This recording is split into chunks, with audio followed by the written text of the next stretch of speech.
This is the limestone lowdown. Hear the sound when you lie to the issues all around. From every corner, let's make it clear. The change we need is starting here. Welcome, our fellow Limestone Lowdowners. This is our latest episode of the Limestone Lowdown. This is going to be a special episode. I've got a good friend that I've met. Her name is Kellie Dye. I met her recently in attending some of the city council stuff, and she's right on the city-county line next to our asphalt plant with the Grayson Carter and Sons asphalt plant. And they came in a couple of years ago, and she's moved here last May, and things have went quickly downhill with that. Unfortunately, a lot of broken promises. Understanding. Yeah, so I'm not as familiar with the asphalt plant. Jared and I aren't. We've learned a lot since gotten to meet with Kellie, and we've went over to her house. She's gotten us going to the county commission meetings now. So Kellie, if you'll kind of introduce yourself and what's been going on with you. So first, thank you for having me today. I'm excited to share our experience and just educate the community on what's been going on our side of town. So as Amanda said, we live directly next to an asphalt plant. My husband was out here about a year ago doing some consulting work in the area. He fell in love with the area. I had the opportunity in my high school days to be able to attend. We lived in Wetumpka. My dad is a retired military, and so we had the opportunity. I didn't know that you lived down in Wetumpka. Yeah, okay. That's where I graduated high school. Oh, so I have some She told roots us that. here. Did she? You just don't I remember. guess there's It's okay. been so Yeah, we much. had a lot of conversations. So is that down near like Mound? It's down by Montgomery. It's Okay. about 30 minutes outside of Montgomery. Okay, my aunt and uncle used to live. It's funny. I don't know why. Yeah. Anyways, funny. I didn't realize. I guess I never put two and two together. Yeah, no, that's good. So, but like I said, I knew I loved the area. I was excited to come out and be able to share the South with my kids. Because y'all been in Arizona. Yeah, we were in Arizona. We were there for a very long time. So I have 4 kiddos. One of my kiddos is graduated, and I just had another one graduate from Athens High School this last week. So we're here for that. Congratulations to him in the class of 2025. But when we were out looking for houses, I came out with my husband, and we spent a week looking around the area. And every time we drove into Athens, we just loved it. There was something special here. Yeah. And we really felt that this was the area that our family needed to be. Mm-hmm. And so we really wanted to come out and move to an area that had a little bit of land. Yeah. And we had a great opportunity, and we found the property that was over by the asphalt plant. Unfortunately, at that time, we were not familiar with the political issues that had been occurring at that time. But we came out, we found the house, we loved it. It was a beautiful area. The fields, the green, the serene environment was just amazing. The trees, and keep in mind, we came from Arizona, so it's a very different climate. And how many acres do you have out there? We have 10 acres. Okay. And we wanted to come out and, kind of start building a homestead. We have animals. We've had the opportunity. We have chickens. We have goats. My kids love it. Oh, the goats are our goats are terrible. They're stinky. They're my kids' goats. But they're escape artists. They are. They're very good at it. Yeah. But we had trees. We have a little creek behind our yard. Mm-hmm. This is just, it was when I grew up, my grandpa was a farmer. Mm-hmm. And so we always had the opportunity every summer to be able to go out and just be kids. Yes, be kids and play and get our feet dirty and experience nature. Yes, exactly. And so this is something that my husband and I really, really wanted to have for our kids. Mm-hmm. And so when this opportunity presented itself, we were so excited and just loved it. And so we moved out. And the first few months was wonderful. Mm-hmm. It was quiet. It was serene. We were aware that there was an asphalt plant next to us. It had the asphalt plant stack, and that was it. Because they started building the asphalt plant in 2023. And then Correct. y'all moved in, so it was like a year later. Correct. And Yes. then now it's just It's metastasized. expanded. I sat down last evening and had the opportunity to go through and add up everything that they had done, and it is now 12 times the operation is what it was A year ago. A year ago. Wow. And it has really only been in the last 9 months that these operations have moved in.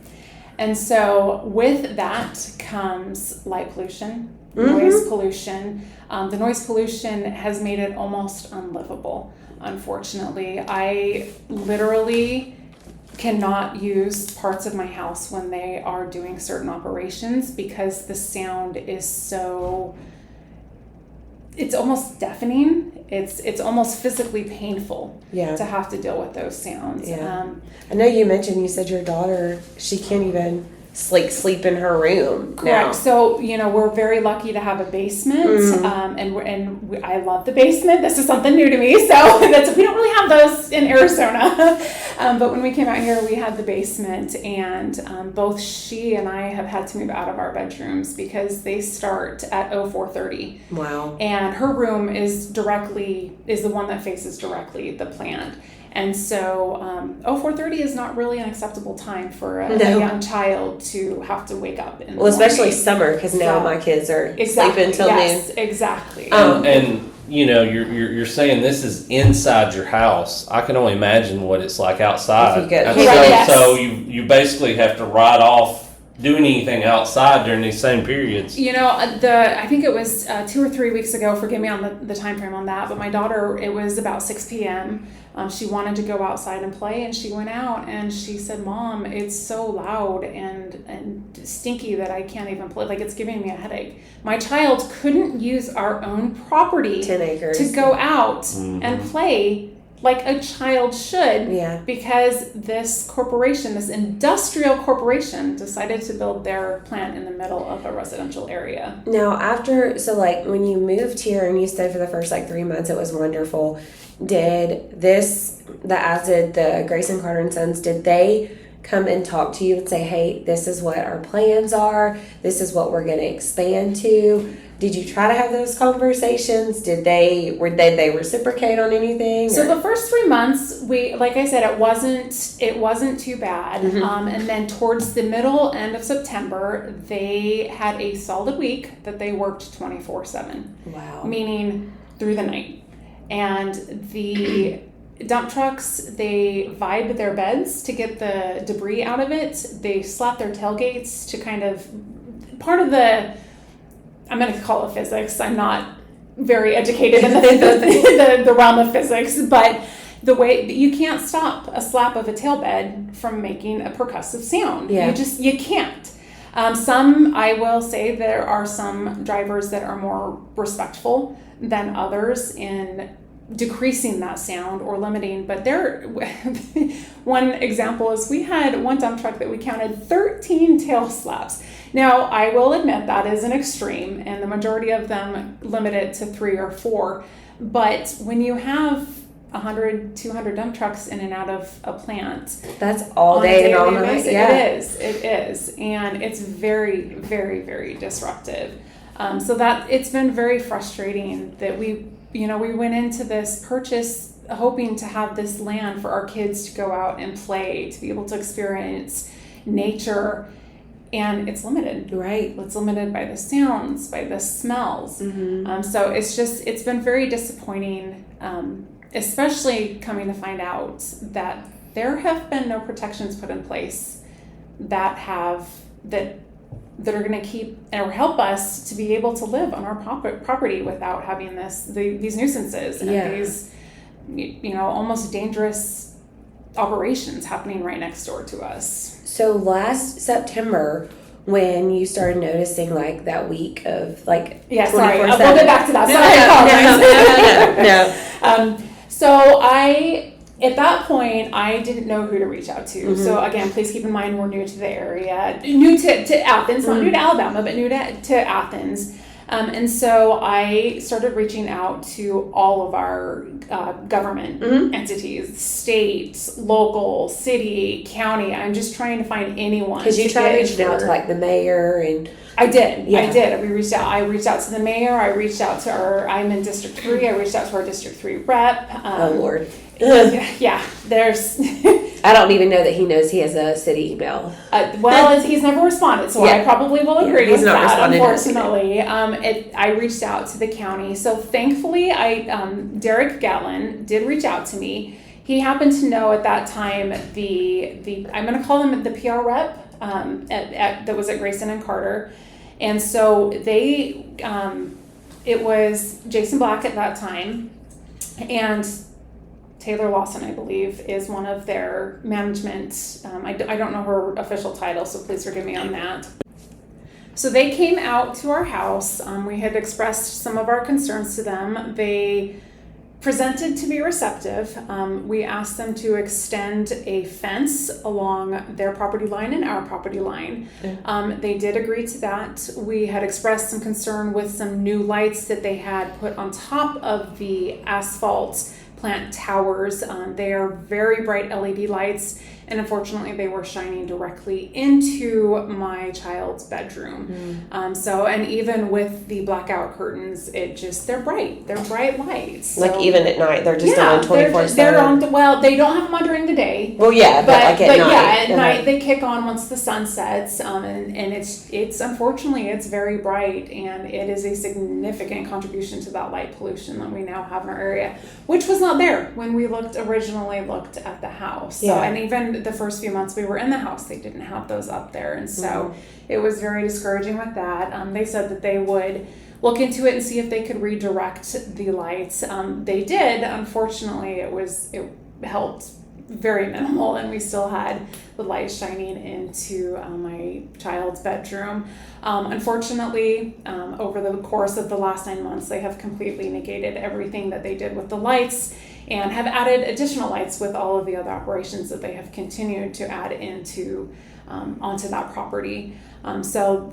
Outside of that, my husband and I continuously tried to establish a communication with any of the leaders, any of the personnel involved with the asphalt plant operation.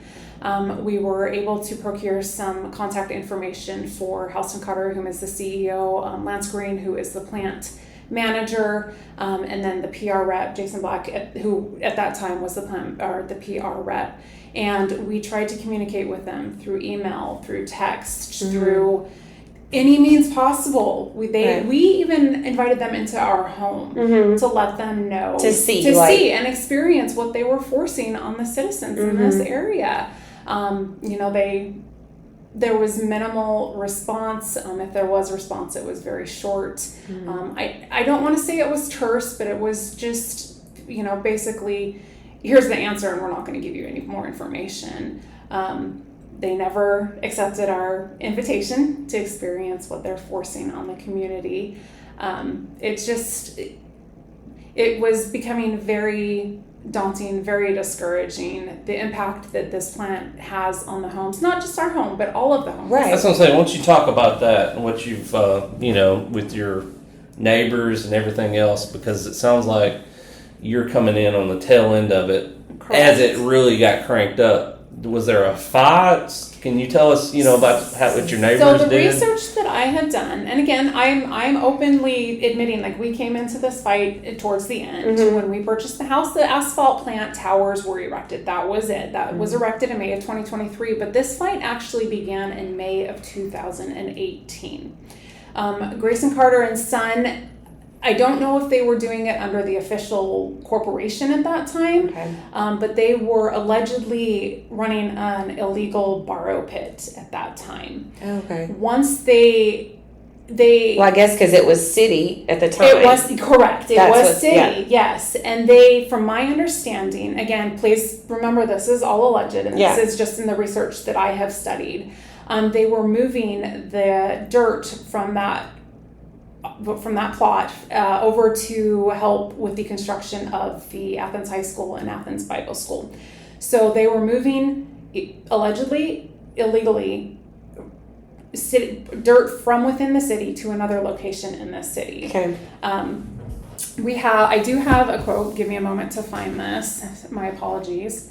It later was said on record that it was the reason the city de-annexed the property was because they could not pull the dirt away from the site and it be in the city without a whole lot of red tape. And that is on record by Harold Wells saying that at a council meeting. So let's get back to the de-annex. That occurred in December of 2020.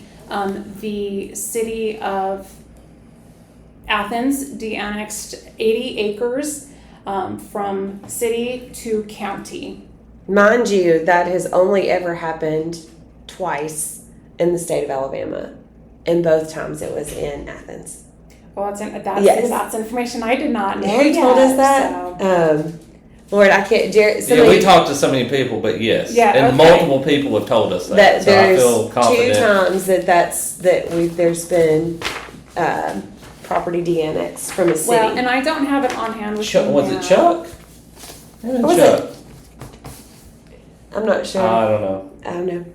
But yeah, somebody told us that. We found that very interesting. That is interesting. Well, and the thing that's even more concerning, and I unfortunately do not have this here, and I will find this information and share with y'all soon, that the city did this under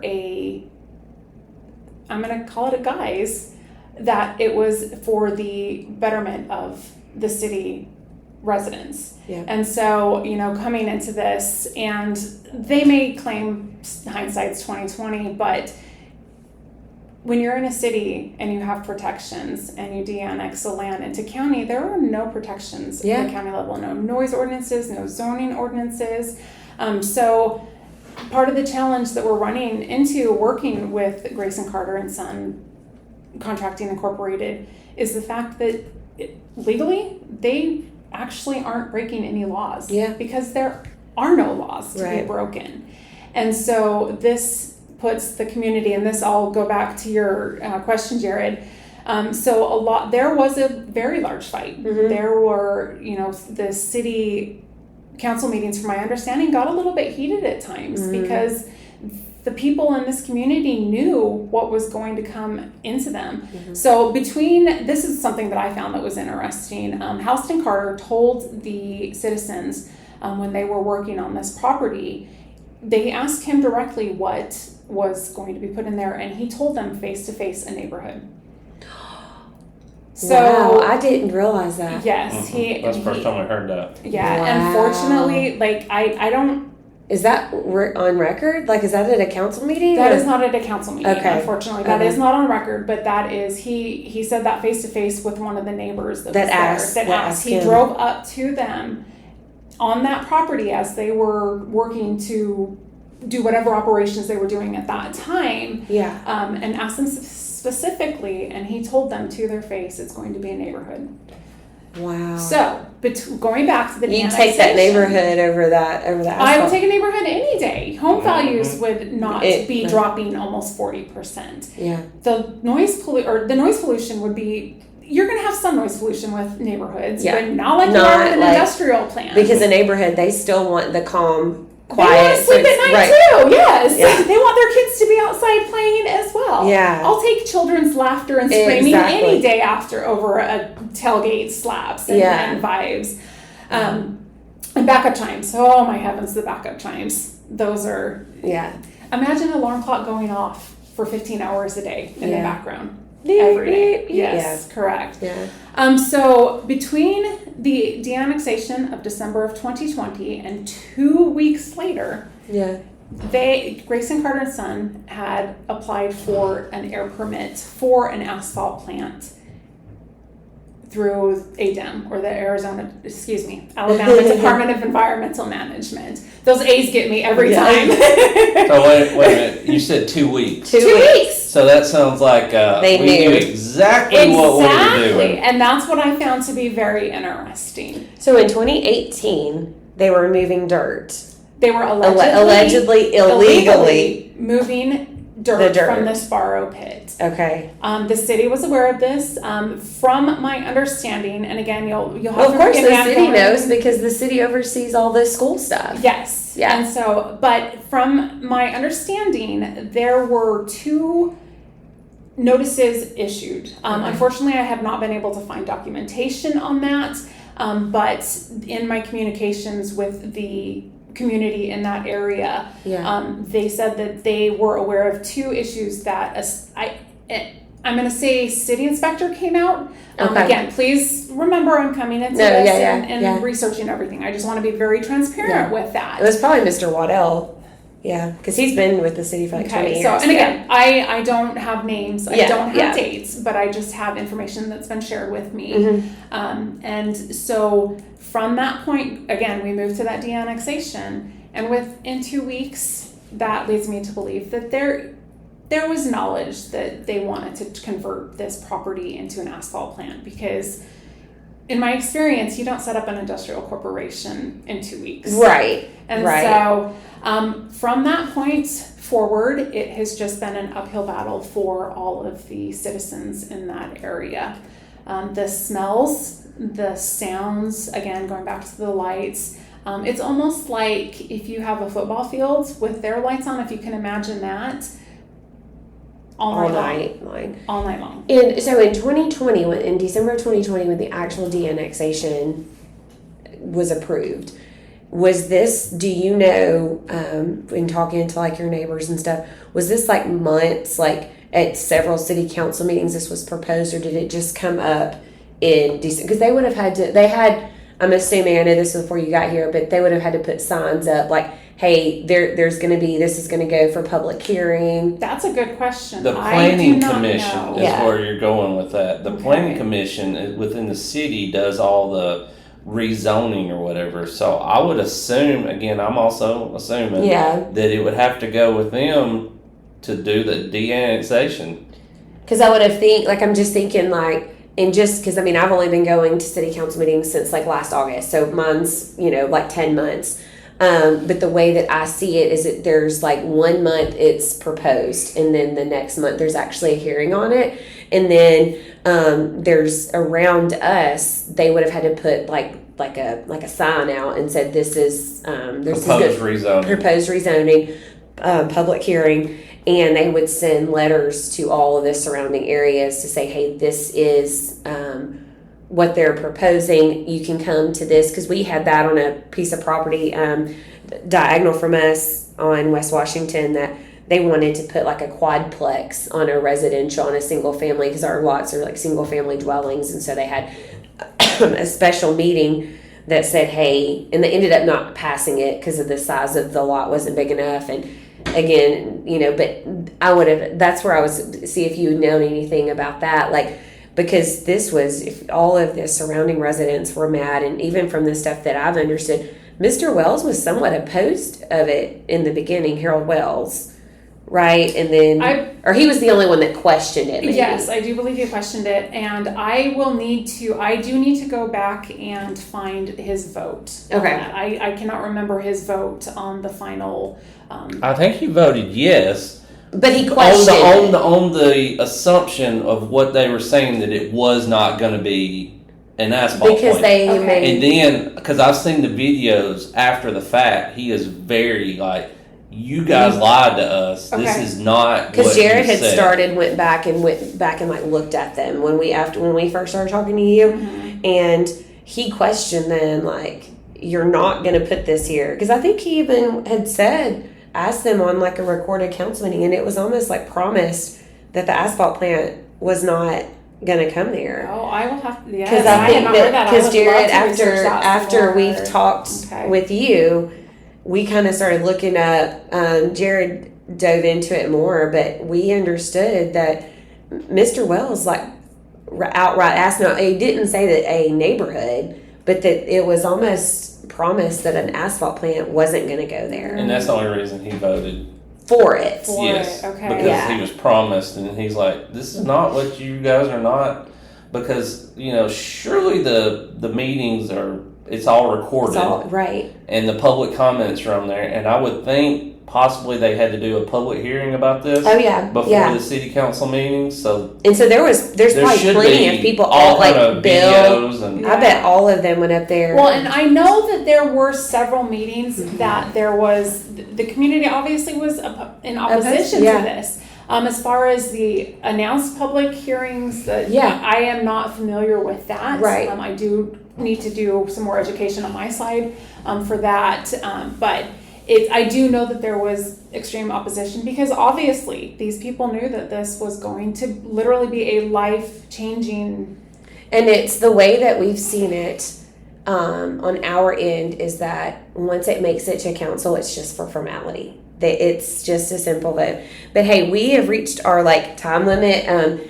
We are going to do another episode with Kellie, but just to kind of wanted to lay the foundation of where she's at, her fight for this last year, and kind of talk the stuff that she's found out in the past and what's happened and the stuff that we've looked at. But we're going to end this one, and until next time, guys, thank you, Kellie, for being on. Well, thank you for having me, and I look forward to continuing our discussion. Yeah. And that's a wrap for this episode of Limestone Lowdown, where we break down the issues, keep you informed, and give you facts straight from the source.